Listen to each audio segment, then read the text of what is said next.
noches. Vamos a empezar con el último Ateneo. Eh, Somos del Hospital Naval. El doctor Guillermo Pérez, residente del hospital. Vamos a presentar el Ateneo de una paciente que estuvo internada el año pasado. Bueno, primero que nada, buenas noches y gracias por la invitación. Nuestro Ateneo lo titulamos No subestimas a la Zumba, ¿sí? Por ahora es la única información que vamos a dar. Y bueno, la idea es presentar el caso de una paciente que estuvo cursando internación en mayo del año pasado en nuestro centro. Era una mujer de 53 años, hipertensa, ex-tabaquista. No refería antecedentes cardiovasculares, como otros antecedentes clínicos relevantes. Simplemente era hipotiroidea y en 2014 había presentado un CA de cuello uterino con anexo histerectomía en nuestro centro. Como medicación habitual solamente estaba bajo tratamiento con levotiroxina. Y en cuanto a nuestra paciente, era una paciente sumamente activa, realizaba actividad aeróbica de 4 a 5 veces por semana. Como se imaginarán, su actividad preferida era la zumba, ¿sí? Realizar actividades de zumba, y refiere que en los últimos 2 meses comienza con disnea asociada a astenia, que evoluciona en los últimos 15 días hasta clase funcional 4, asociado también a la aparición de edemas de miembros inferiores, junto con dolor abdominal y náuseas. Cuando lo evaluamos en guardia médica, lo que vemos es una paciente taquicárdica.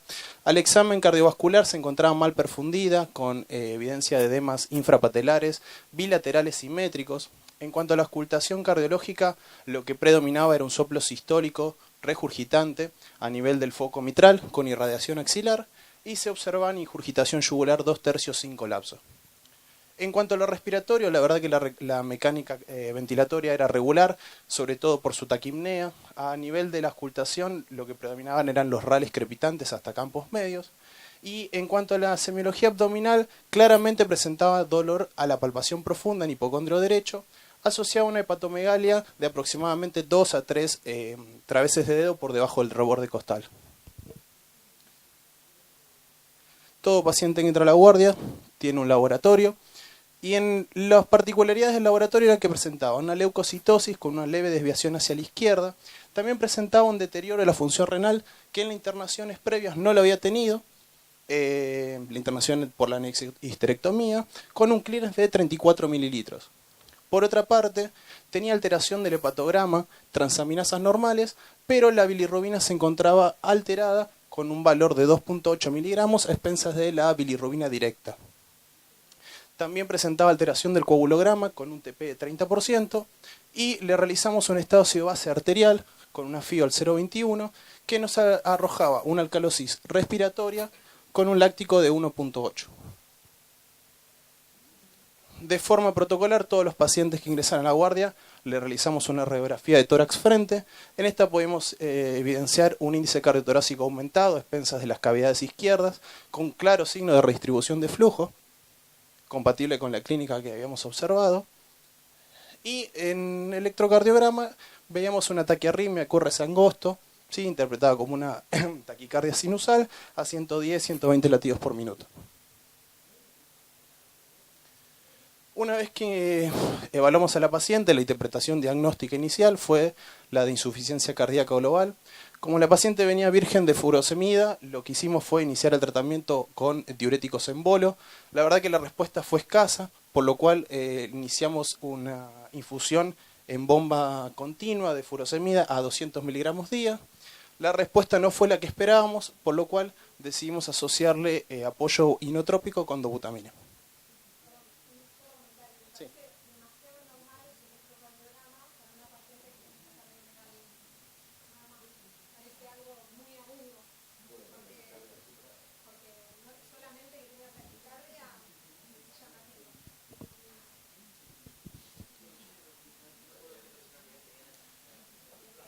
(110-70). Sí. Ella empieza con disnea en clase funcional 2, siempre al esfuerzo, generalmente fue durante la actividad física. Exactamente, la instauración de la clínica fue en los últimos 2 meses y en los últimos 15 días claramente refiere progresar de clase funcional 2 a clase funcional 4. Y en los últimos 15 días también se asocia a aparición de edemas y el dolor abdominal en hipocondrio derecho. Sí. Sí. No, no había tenido gestaciones previas. No fiebre, no cuadro viral. Lo único que refería la señora era de disnea asociado a astenia que evolucionaba en este periodo que estamos hablando. Tampoco Angor, no. Sí.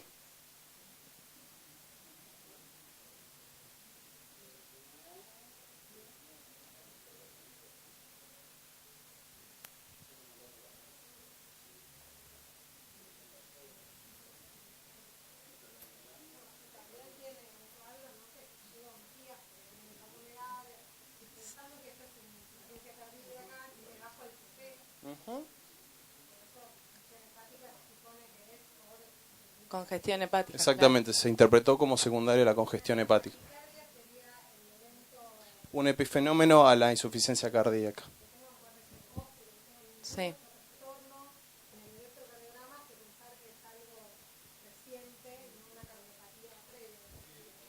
Sí. Sí. Exacto. Y viniendo virgen de diuréticos también, ¿no? Sí. Exactamente. No. Ujú. Exactamente. Por eso no está. Exactamente, por eso al venir virgen de furo, lo que esperamos, iniciamos con bolos de furosemida, justamente esperando una respuesta, la cual no nos encontramos, y progresamos en el tratamiento. Sí, te estaba con 1.8 Sí, tenía. 1,8. 1.8 de lactato.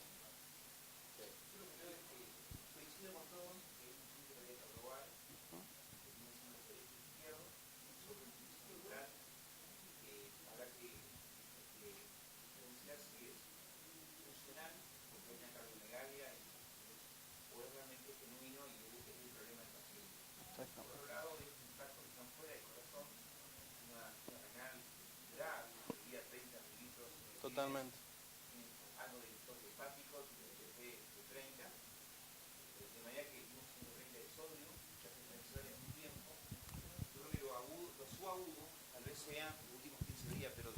Pero para desarrollar esa cardiomegalia tiene un tiempo. Tiene un tiempo. No sé cuál fue la última vez que bailó zumba, pero no creo que haya sido tan enérgico. Claro. Bueno. Cuando empezó con toda la clínica, Y ella después se llama la autolimitó. atención que para semejante insuficiencia cardíaca tenga un láctico normal, como que todavía los mecanismos de adaptación la sostienen. Bicarbonato 24, que es normal, eso llama la atención. No, y otra cuestión, quizás la no respuesta a los diuréticos habla de bajo gasto, que también en eso pensaron cuando le pusieron dobutamina, ¿no? Porque no responde porque tiene peor falla renal de la que estamos pensando o porque tiene una distribución del líquido que no está en el intravascular o está en bajo gasto. Básicamente esas serían las razones por las que no responde al diurético endovenoso.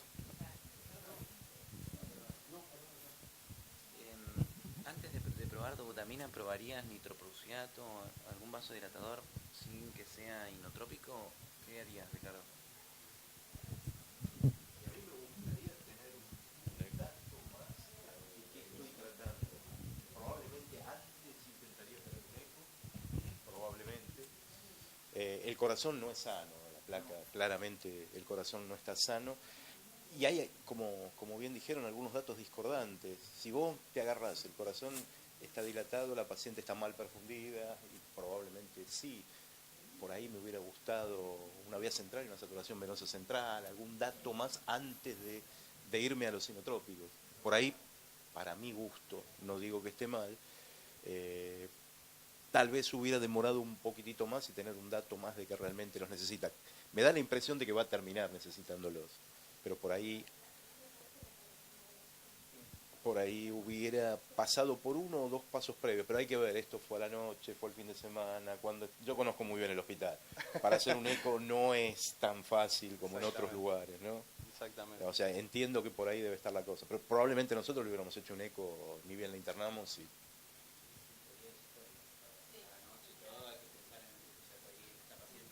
Pero tenés buena presión para estar tan mal como parece que está.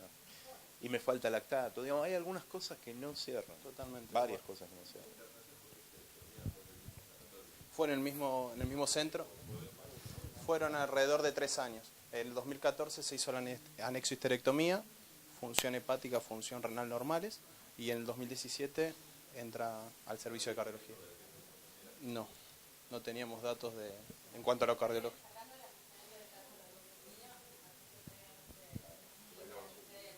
Exactamente. Yo quisiera un pasito más antes de ver el eco, que uno dice global, pero a mí me parece que pica primero la falla izquierda, con el soplo, con los rales, que después se hace derecho. Con lo que tenemos hasta ahora, entonces parece que tenemos un consenso de que en una guardia cumpliría criterios de Framingham para insuficiencia cardíaca, ¿no es Totalmente de cierto? acuerdo. Placa, electro, signo, suma todo. Entonces estamos de acuerdo que tiene insuficiencia cardíaca, queda claro si debe haber un Stevenson B o hay bajo gasto cardíaco. Por supuesto, para terminar el algoritmo, el ecocardiograma, ¿no? Que nos va a dar más allá del síndrome clínico. Y bueno, iba a decir algo más y ahora se me fue. Sí. No. Hola. Exacto.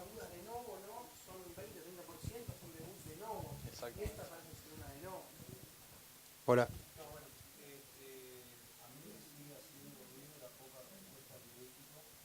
No, yo tengo este... Ah, hola. Ahora anda. Saben que conmigo... Hola, ¿se escucha bien? Ah, perdón, soy yo el que no escucha. Me sigue haciendo ruido la poca respuesta. Y la verdad que seguramente le habrán... O por lo menos yo le hubiera puesto un SWAN. Porque me llama... Ah, perdón, no dije nada. No, porque un porcentaje de estos pacientes con insuficiencia cardíaca tienen respuesta inflamatoria y por ahí la dobuta tal vez no le hace tan bien o le falta por ahí precarga izquierda o derecha, aunque está con rales. La no respuesta me hace ruido, entonces yo no tengo el eco, bárbaro, el eco sería fantástico. No lo tengo, pero por lo menos ahí iría, como Ricardo, algo más, acercar un poquito más al bochín, ¿no? Un poco más de información.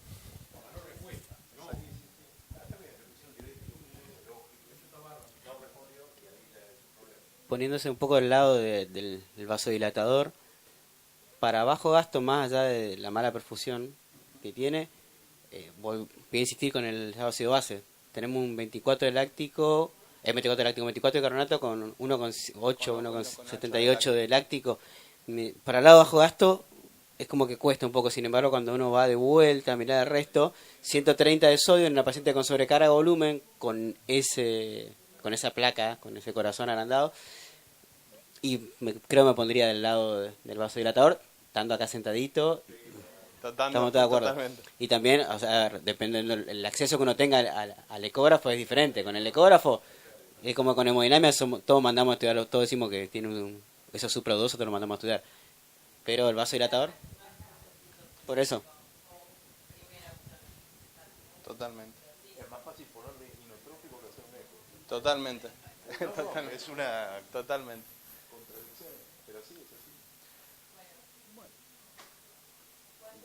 Justamente por eso planteamos para ustedes, si quieren participar, la idea es que entren a menti.com con ese código que figura y que cada uno vote cuál sería la opción y cuáles serían los... Disponiendo del eco, disponiendo de las 3 opciones.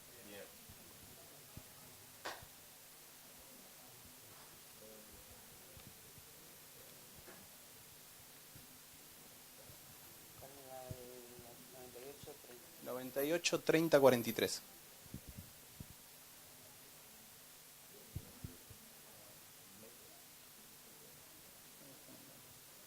Ahí va.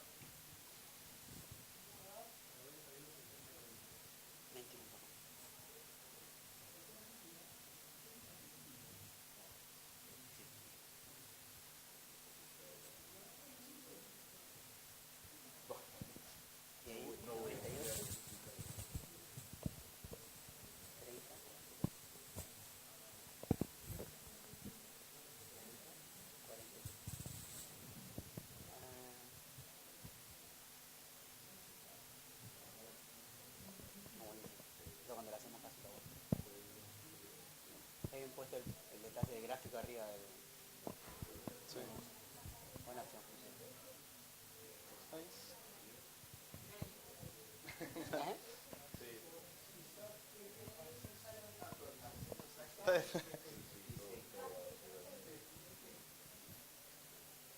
Bueno, creo que hay consenso en que el próximo estudio sería un eco. Nosotros coincidimos, ¿sí? Le realizamos un eco transtorácico. Como podemos ver en este paraesternal izquierdo en eje largo, veíamos un aumento en los diámetros del ventrículo izquierdo, ¿sí? Con una restricción de la válvula posterior de la válvula mitral, que por Doppler nos evidenciaba una IM que queda evidente, ¿sí? Una insuficiencia mitral severa, asociado a una insuficiencia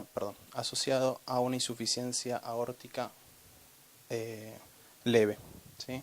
Este es una vista de grandes vasos modificado, ¿sí? Donde podemos ver también el flujo regurgitante tanto a nivel de la aorta como a nivel de la válvula mitral. Y en una apical 4 cámaras convencional, lo que veíamos nuevamente es la dilatación del ventrículo izquierdo con el flujo regurgitante que determinaba un jet excéntrico, ¿sí? Que se dirigía hacia la pared lateral de la aurícula izquierda y tapizaba con efecto Coanda toda la pared posterior, ¿sí? Alcanzando la vena pulmonar superior. Siguiendo un poquito con la información del eco, ¿sí? Concluíamos que presentaba una dilatación del ventrículo izquierdo con remodelado excéntrico, ¿sí? Con un diámetro indexado del ventrículo izquierdo de 39 milímetros, con una hipoquinesia generalizada, determinando una función sistólica del BI severa y una fracción de eyección por método de Simpson de 30%, y un patrón de llenado ventricular restrictivo. En cuanto al ventrículo derecho, tanto en dimensiones como en función se encontraba conservado.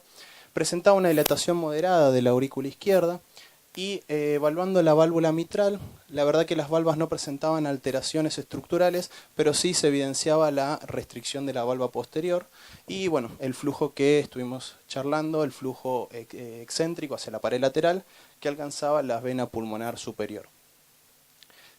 También se evidenció una insuficiencia tricuspidal leve que nos permitía estimar una presión sistólica de la arteria pulmonar de 37 milímetros y evaluamos la vena cava inferior, la cual no se encontraba dilatada. Con estos resultados determinamos que estábamos ante una insuficiencia mitral crónica, ¿sí? Orgánica secundaria al remodelado del ventrículo izquierdo con dilatación del anillo valvular, ¿sí? Con lo cual, planteamos, sí. ¿Cuánto tiempo del tratamiento con diuréticos y agonistas beta le hicieron el eco? Buena pregunta. La paciente ingresó un viernes, se realizó todo el tratamiento durante el fin de semana y el día lunes se realizó el eco. Como decía el doctor Levin. Exactamente, sí.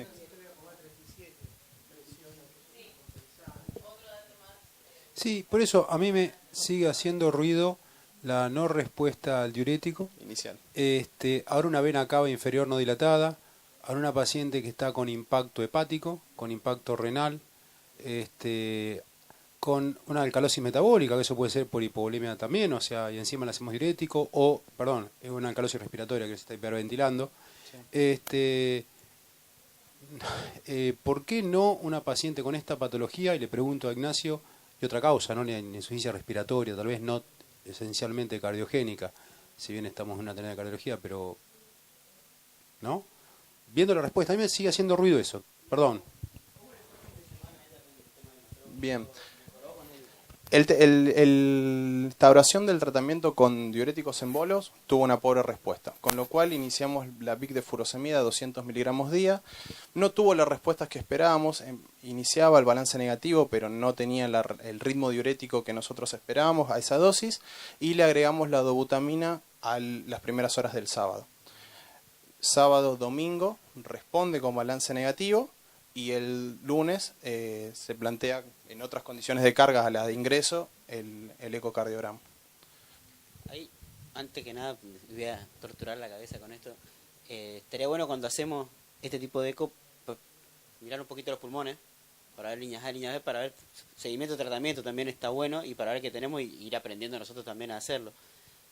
La verdad que, estando tan florido el cuadro, y acá se nos está la disyuntiva, tenemos este eco con un BI severo, con insuficiencia mitral, con la condición y todo, hace efecto coanda, es severo. Llama la atención, sí, tan poca sistólica pulmonar, uno esperaría muchísimo más, pero tuvo tratamiento diurético todo el fin de semana.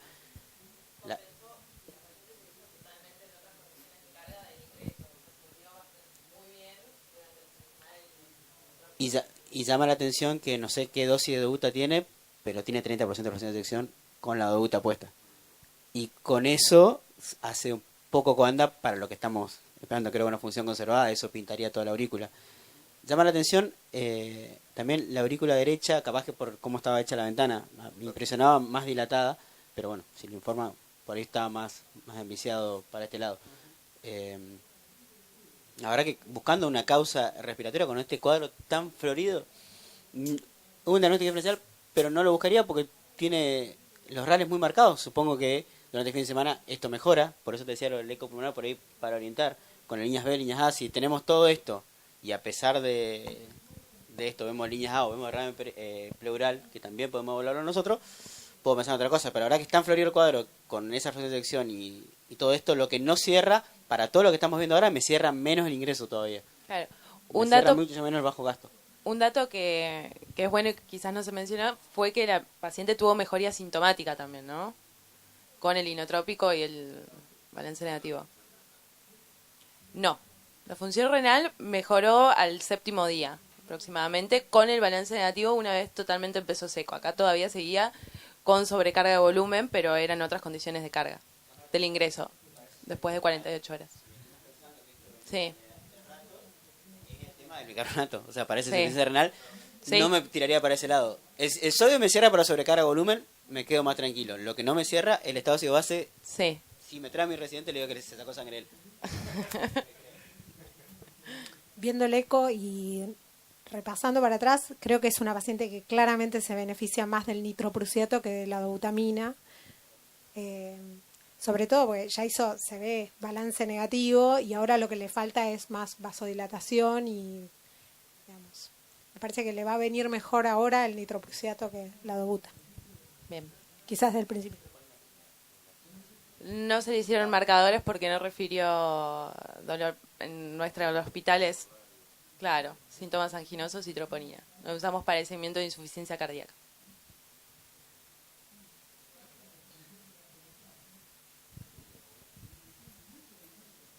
Bueno, siguiendo el estudio de nuestra paciente, lo que hicimos nosotros en nuestro centro fue plantearnos, bueno, ante esta situación y este ecocardiograma, realizar un cateterismo, una cinecoronariografía para descartar la causa coronaria, ¿sí? Como pueden evidenciar en esta secuencia, una coronaria derecha dominante, de buen calibre, sin lesiones angiográficamente significativas. Lo mismo ocurría cuando evaluábamos la descendente anterior y la circunfleja, ¿sí? Vasos de buen calibre sin lesiones.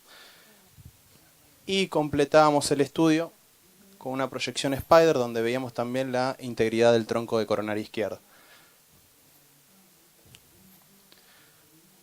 Bueno, para seguir con el estudio de nuestra paciente le realizamos una espirometría. La verdad que no nos aportó datos positivos, la espirometría era totalmente normal. Las serologías a modo de screening también fueron negativas y con todas las cartas sobre la mesa, sí.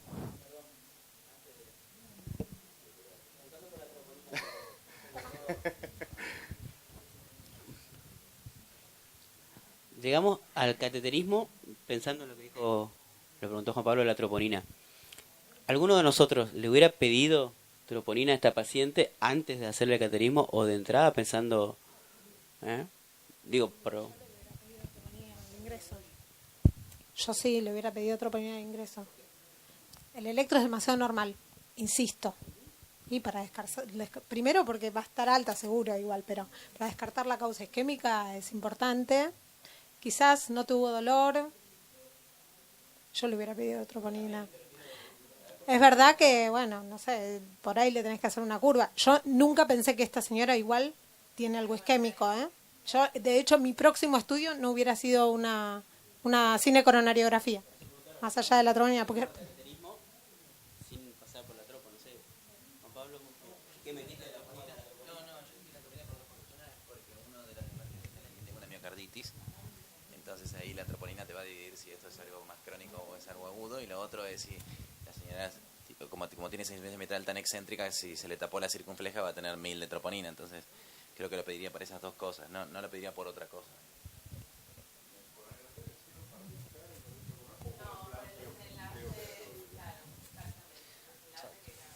Ahí, chicos, yo creo que por acá alguien preguntaba si no se puede hacer una resonancia, pero yo creo que si se plantea una cardiografía en un paciente que está bien sospechar miocarditis, tal vez sea una oportunidad para hacer una biopsia en el mismo cateterismo, por lo menos discutirlo. Yo sé que a veces por protocolo, por módulo, no es tan fácil, pero a veces es un buen momento para ya ir por la biopsia con coronarias normales.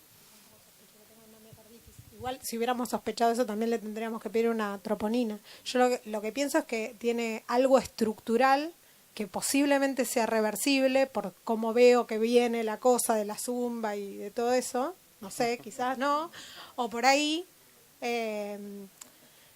pienso que tiene algo estructural y que en realidad mi problema inicialmente no es la insuficiencia mitral, digamos. La insuficiencia mitral es una consecuencia de una miocardiopatía estructural que quizás le preguntaría a la señora si no tiene historia de miocardiopatía en la familia, de muerte súbita temprana o de alguna otra cosa. Me parece que yo la miro por ese lado, la miro desde el lado de miocardiopático a ella. Mi pregunta apuntaba justamente a eso, a que por ahí no asocia de que la troponina es solo cuando busca un evento isquémico, y no viene solo por ese lado. Y tenemos como muchos de nosotros seteado como que si sacamos la sospecha isquémica no le ponemos troponina, y nos sirve para muchísimo más. De hecho sabemos que cualquier paciente, cualquiera de nosotros que ahora tenga troponina más alta, se va a morir antes es más probable que se muera antes que el resto. Pero como algoritmo está bien en la aclaración de que fue prequirúrgico. Pero yo planteo la biopsia porque a mí me cuesta pensar que una paciente que baila zumba, porque han bailado zumba, es duro, no es tan fácil para que no esté entrenado, que se banque con semejante corazón una historia de bailarina y que todo esto, a mí me parece que lo que le pasó tiene 2 meses, no sé si tiene más tiempo. No, bueno, si tiene una miocardiopatía estructural, la zumba, como otras ejercicios intensos, lo que puede hacer es manifestar el fenotipo de algo que puede tener un genotipo determinado, como lo puede poner en evidencia. Y por otra parte, hay que tener en cuenta que ella estaba taquicárdica y que por ahí tiene que ver con la taquicardia lo que le está pasando. Por alguna razón la señora esté taquicárdica, pero igual estaba taquicárdica porque tenía insuficiencia cardíaca, no.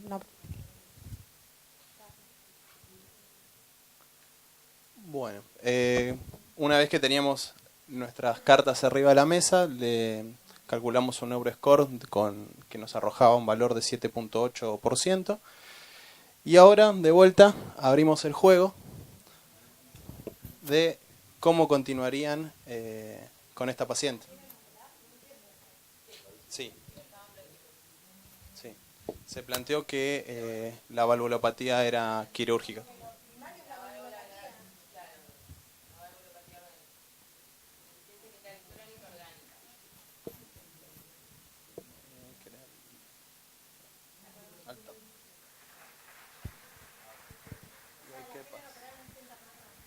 Exactamente, esa es la idea. 98, 30, 43. Sí. Y ahora...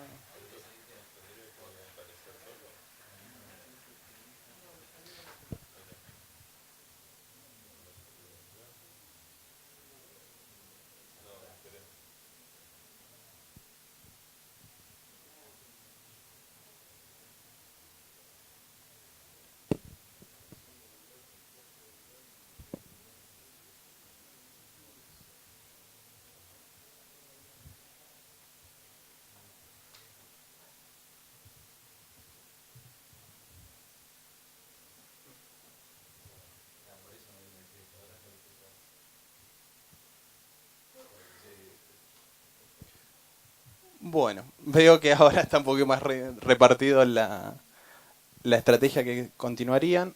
Se plantea la mitad continuar con estudios complementarios y la otra mitad un tratamiento conservador con esta paciente.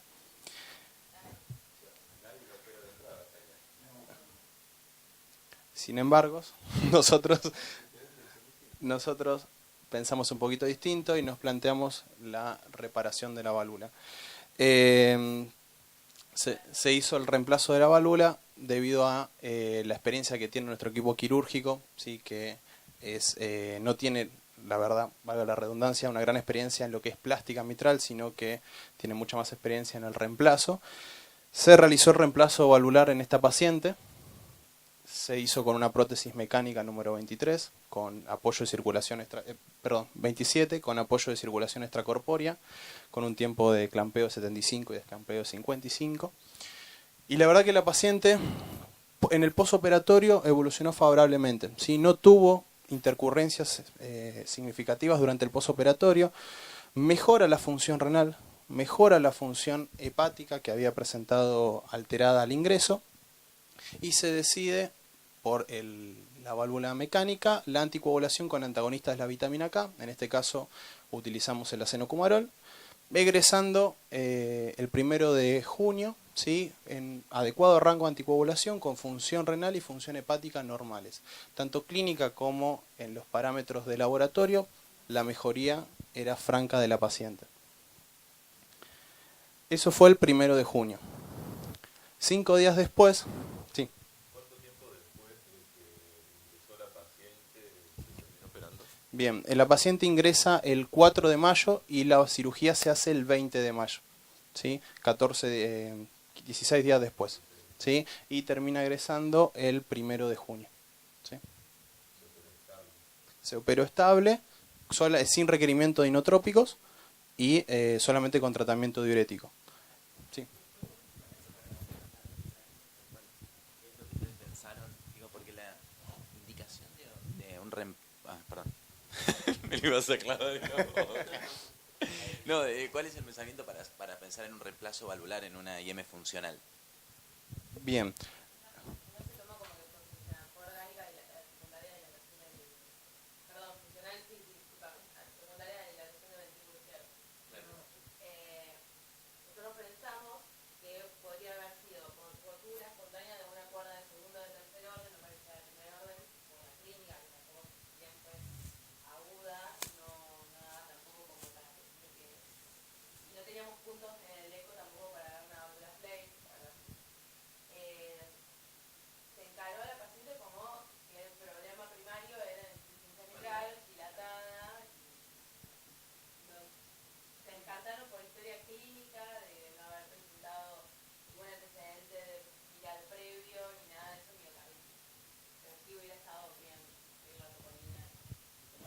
¿Un trance esofágico no tenían posibilidad?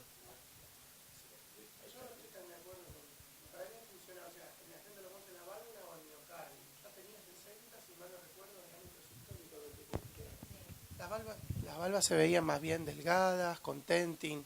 Pensar en algo orgánico, uno piensa en algo mixomatoso, fibroelástico avanzado. En fin, se ven valvas delgadas, parece que el acento está en el miocardio, parece una miocardiopatía dilatada, y todavía no sabemos el daño miocárdico, ¿no? Si la paciente teníamos tiempo de en cualquier miocardio ver una resonancia para tratar de identificar si es idiopático o secundario, me parece que era importante. Y como dice Juan, no tiene una disfunción ventricular severa con dilatación del diámetro sistólico, ¿no? Lo cual habla de un deterioro de la contractilidad donde podría haber sido malo la evolución en posoperatorio. No sé si el doctor Vivá quiere.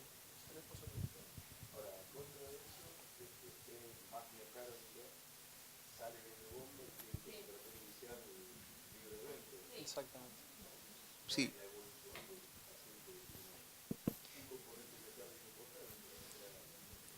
Yo veo que sale bastante bien.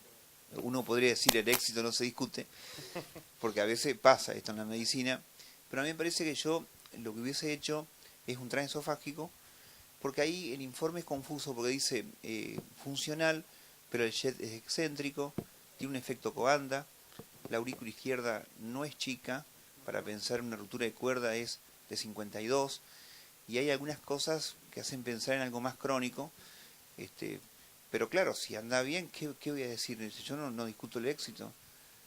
Sí. Claro.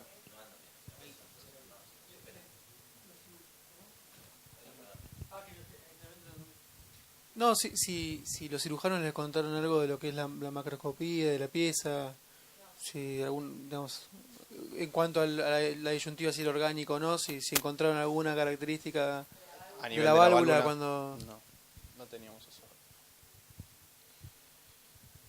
Bueno, entonces como les decía, para recapitular un poquito, se egresa el 1 de junio y el 6 de junio vuelve a consultar a la guardia, esta vez por una disnea también progresiva de rápida instauración, alrededor de 72 horas de evolución, asociado nuevamente a edemas de miembros inferiores y otra vez un cuadro abdominal con asociado a náuseas también.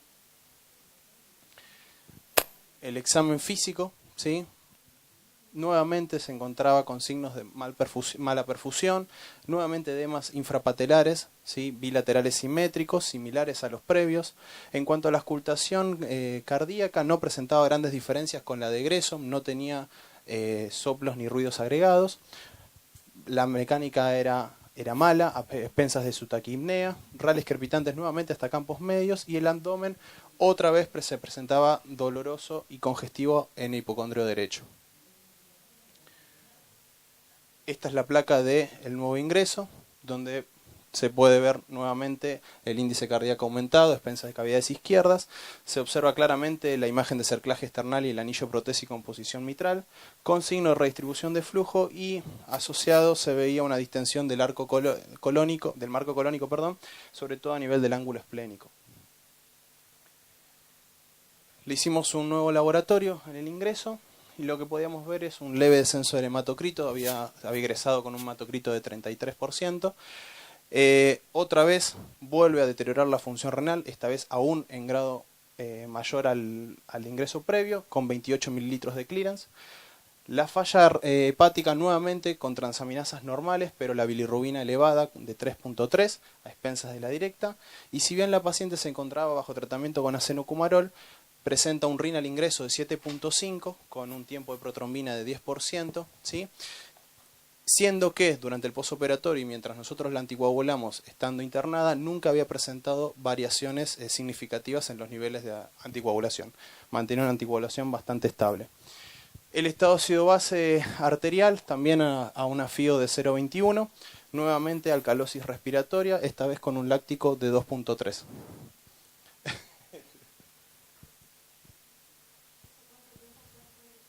5 días. 5 días, ella refiere que los primeros 2 días se encuentra asintomática y a partir del tercero nuevamente empieza con disnea. Entonces, para recapitular un poquito el cuadro y ver más que nada las fechas, la paciente tiene una primera consulta al principio del mes de mayo, el día 4, donde se interpreta como insuficiencia cardíaca. Se le hace el diagnóstico de la valvulopatía que venimos discutiendo y se hace el reemplazo valvular el día 20. Posteriormente el egreso con mejoría clínica y de laboratorio se hace el 1 de junio y ahora tenemos una nueva consulta en guardia médica el día 6, a los 5 días del egreso. Nuevamente abrimos el juego.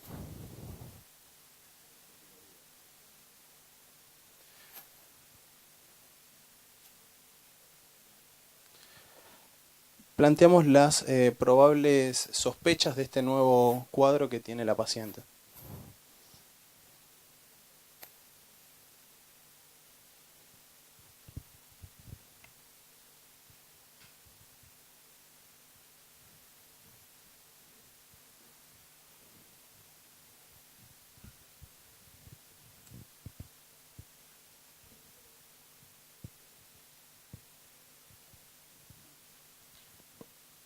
Sí.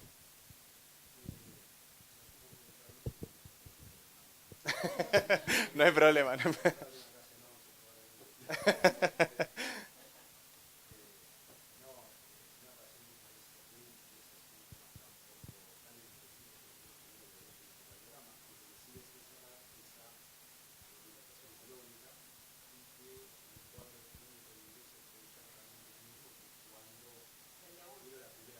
Exactamente.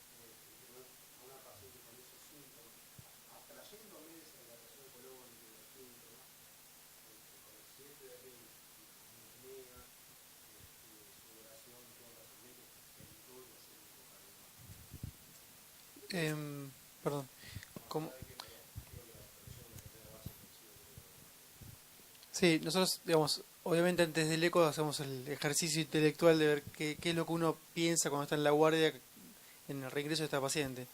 Tal vez uno piensa que todo lo que sea agudo, como una trombosis valvular protésica, una endocarditis protésica precoz, una disfunción protésica recontraaguda, porque capaz que el cuadro sería mucho más florido, uno tal vez imaginaría un edema agudo de pulmón, la placa parece congestiva, es una placa presentada en PowerPoint, seguramente estaba más congestiva que lo que aparece ahí, pero yo, digamos, no tengo, digamos, la paciente tiene todas las excusas para seguir haciendo un poco de insuficiencia cardíaca, tiene una miocardiopatía asociada a su insuficiencia valvular, a su valvulopatía, que no nos había quedado 100% claro previamente cuánto era el miocardio, cuánto era la válvula. La paciente puede hacer insuficiencia cardíaca, reintegrarse por insuficiencia cardíaca. Lo que me llama la atención es que algunos parámetros como de bajo gasto, la falla hepática y renal, la mala perfusión, un láctico también no está tan aumentado, pero digamos, ¿por qué está entrando en bajo? Eso sí ya me empieza a hacer mucho más ruido, hasta pensando en un eco, y inclusive yendo un poquito más adelante, si uno lo estudiaría un poquito más profundamente con un Swan-Ganz, hacer un manejo un poco más específico. Y bueno, lo que uno piensa a priori, antes de tener el eco y antes de tener nada. Y acá hay cosas que descartar medio de emergencia, que no esté taponada, no está taponada, que no haya un problema agudo con la válvula que te obligue a tomar una conducta, otra vez eco. Descartaste esas dos cosas, hay que compensarlas. Y acá me parece que otra vez vamos a ir a los sinotrópicos. Para lo cual también voy a necesitar el eco. Creo que el eco no hay manera de... que no. Vuelve a llamar la atención igual para la amplia disfunción renal, porque ahora peor que supongo que se fue con función renal normal. Sí, egresó con lo cual esto es muy agudo, porque inclusive tenía 26 de carbonato, tampoco, y son 2 días creo que dijeron que se fue 5 días desde que egresó con función normal. Yo lo que veo es que a mí me parece que el eco es fundamental, pero yo buscaría dos cosas concretas. La primera es trombosis valvular protésica, aunque lo invalidan el ring tan prolongado de 7.5, que hace pensar que... Claro, también puede ser al revés, pues trombosis primero y después el ring se prolonga por la falla hepática, falla cardíaca. Taponamiento menos, porque la clínica tiene rales, aunque ha caído el hematocrito, pero a mí me parece que el diagnóstico, el fantasma de una estenosis mitral protésica, una trombosis protésica valvular, que son más catastróficos los cuadros. Una cosa que me llamó la atención ahí, que en el índice cardiotorácico está más chico el corazón que por la incidencia. Pero yo creo que hay que descartar trombosis valvular protésica.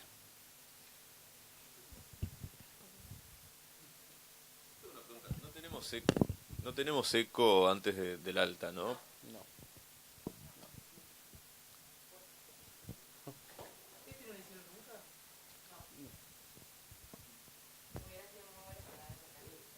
Totalmente. No.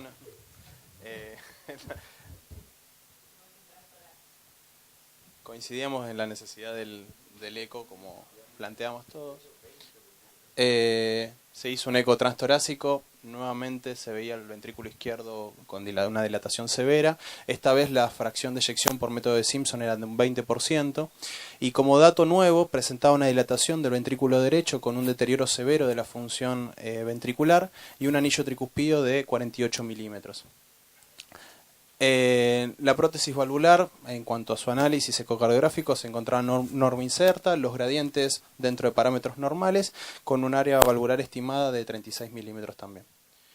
Esta vez, otro dato diferente al anterior, teníamos una insuficiencia tricuspidia severa que nos estimaba una presión sistólica de la arteria pulmonar de 50 milímetros de mercurio, y ahora sí, la vena cava se encontraba también dilatada. Sí.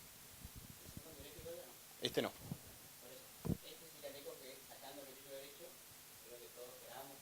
Con el previo.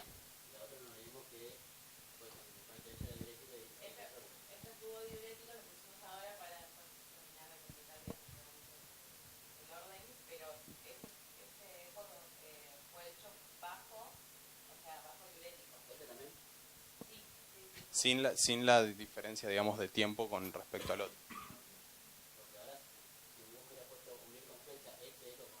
Al ingreso previo.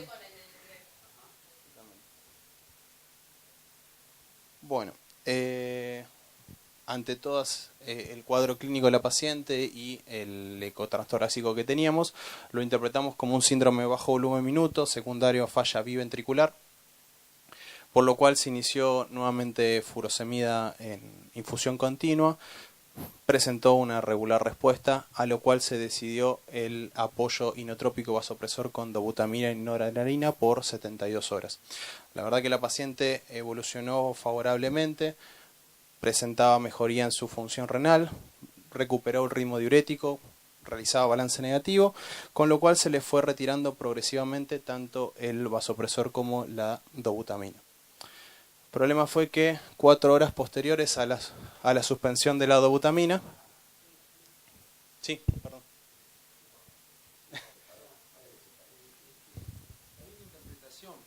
Pero ¿qué le pasó? ¿Por qué se falló? Si se fue 4 días antes, bien. ¿Qué evento nuevo le pasó? Saben también que tiene una función severa, que cualquier... Pero algo le pasó, transgresión alimentaria, abandonó la medicación, como para digamos, ¿cuál es la causa de esto? Si bien que es muy de una paciente con 20, 30 de disección, cualquier cosita la puede llevar a esto, ¿no? Eso estamos de acuerdo. Totalmente. Lógicamente, cuando ingresó la paciente, consultamos por transgresión alimentaria, abandono de la medicación. La verdad que no tuvo cambios con respecto a lo que venía realizando durante la internación. Exactamente. Con una falla derecha que no presentaba. Sí. Entonces, como les contaba, cuando... Sí.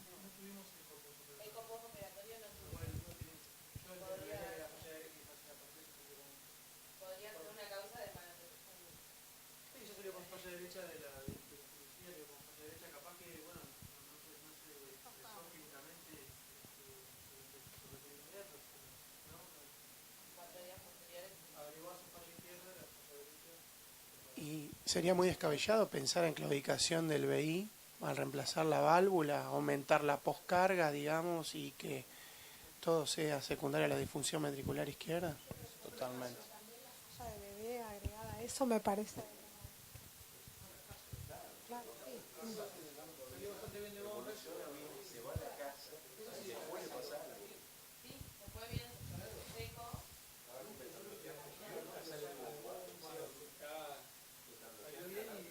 Sí. Ahí, es decir, después que pasan las cosas, ¿no? Parece no haberle caído muy bien la válvula. Es cierto que la evolución, y si bien hay falla derecha agregada, es con menos fracción de inyección. Entonces yo tengo que culpar que el problema está a la izquierda. Es decir, no tengo que buscar una causa derecha cuando la fracción de inyección es 10 puntos menos que antes de operarse. A veces que la válvula no le ha caído bien y me parece que este es el problema. Sí. Y ahora, bueno, como les contaba, empezamos a retirar los inotrópicos y a las 4 horas de la suspensión de la dobutamina, la paciente evoluciona con un paro cardiorrespiratorio, con evidencia de actividad eléctrica sin pulso por monitor. Se realizan maniobras de resucitación cardiopulmonar básicas avanzadas, exitosas afortunadamente, y se realiza la intubación orotraqueal y el inicio de asistencia respiratoria mecánica. En este contexto se vuelve a reiniciar el tratamiento con inotrópicos. Esta vez se utiliza milrinona con noradrenalina y se decide la colocación de un balón de contrapulsación intraórtico como asistencia ventricular. La paciente evoluciona bajo asistencia ventricular con balón de forma favorable y se comienza el destete progresivo de la asistencia ventricular. Siempre permaneciendo bajo infusión de inotrópicos. Una vez que se retira el balón de contrapulsación, la paciente nuevamente deteriora la función renal, nuevamente evoluciona con oliguria, bajo dosis plena de furosemida y dosis máximas toleradas de inotrópicos, por lo cual ante este contexto se decide derivar la paciente a un centro con disponibilidad de asistencia ventricular. Se coloca la asistencia, se coloca un ECMO como asistencia ventricular y posteriormente la paciente entra en plan de lista de trasplante y finalmente se termina trasplantando. tenemos la anatomía patológica de la pieza explantada.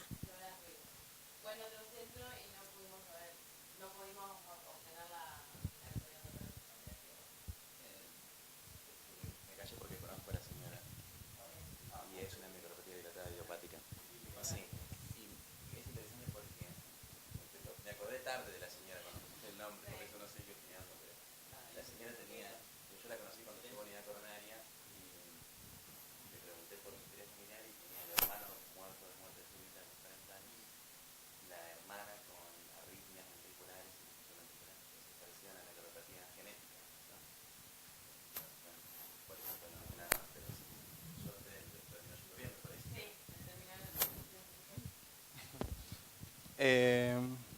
Bueno, una vez que se realizó el trasplante, la paciente evoluciona favorablemente en el posoperatorio. Actualmente la paciente, la vimos hace poquito, se encuentra asintomática, está realizando los controles pertinentes, está bajo seguimiento con su cardiólogo de cabecera. Y bueno, básicamente este es el caso clínico que veníamos a presentarles, ¿sí? La idea era presentarle el caso clínico de una mujer joven, ¿sí? Que entra por insuficiencia cardíaca, se le hace un reemplazo valvular, tiene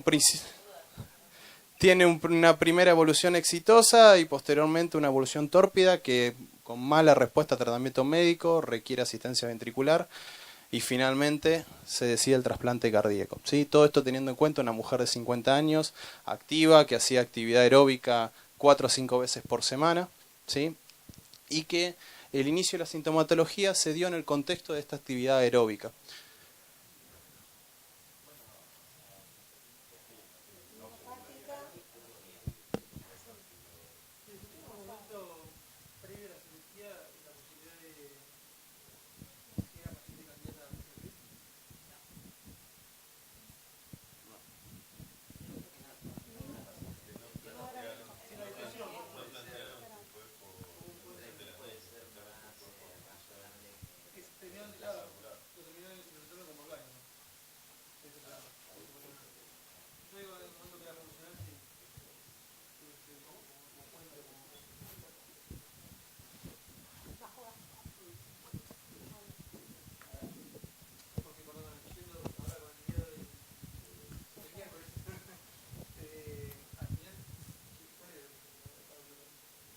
Funcional.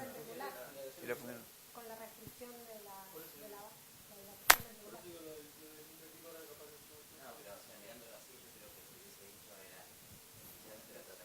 tratamiento médico.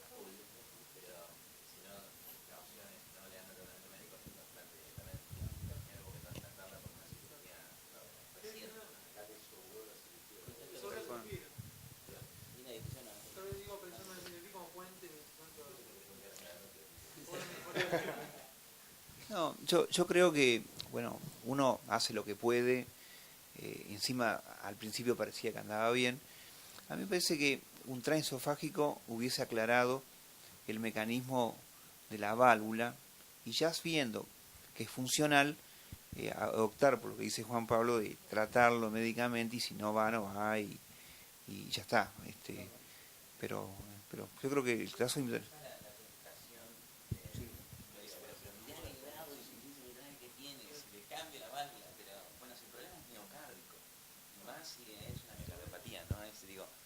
Por ahí es una...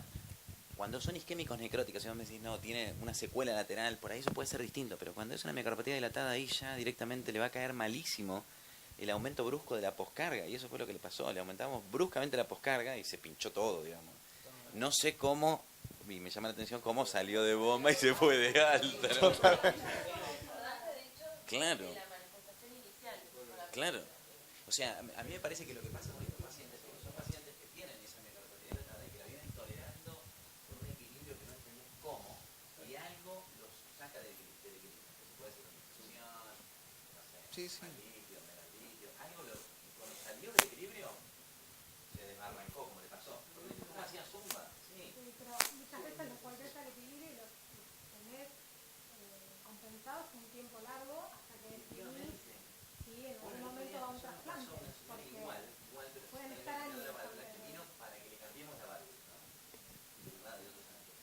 Entonces, bueno, la señora dijo, bueno, pero no me van a cambiar la válvula. No, no tenemos que cambiar la válvula.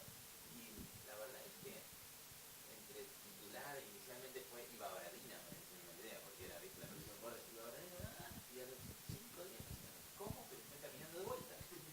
Sí. Pero por supuesto, estoy de acuerdo. Puedes estar años. La gripe, la desbarranca de También vuelta. nos pasa a todos cuando los pacientes Y además son somos- jóvenes y perdón. tienen estas cosas, también se nos me preguntan las cosas. No están... Perdón, y una cosa más, es virgen de tratamiento. Vos tenés un montón de cosas que hacer en una paciente como esta. Perdón, Guido, te repite. Es una paciente con una miocardiopatía dilatada, con deterioro severo de la función, virgen de todos los tratamientos que la pueden mejorar muchísimo. O sea que es una paciente que por ahí, si vos, por ahí no, pero por ahí la compensás, la empezás a tratar con todas las terapias que tenés antes del trasplante, y por ahí anda. No, y el otro punto es el estudio familiar de la paciente, ¿no? Porque debe haber una dilatación. Totalmente. Totalmente. Totalmente de acuerdo. Le dejaste la tarjetita de liga para que hagas el eco y todo eso. No, mira, pobre gente. No, si tiene familiares que te lo da porque es cierto. Es cierto. Muy interesante. Ya no es el único caso, tenés muchos y tenés el caso índice.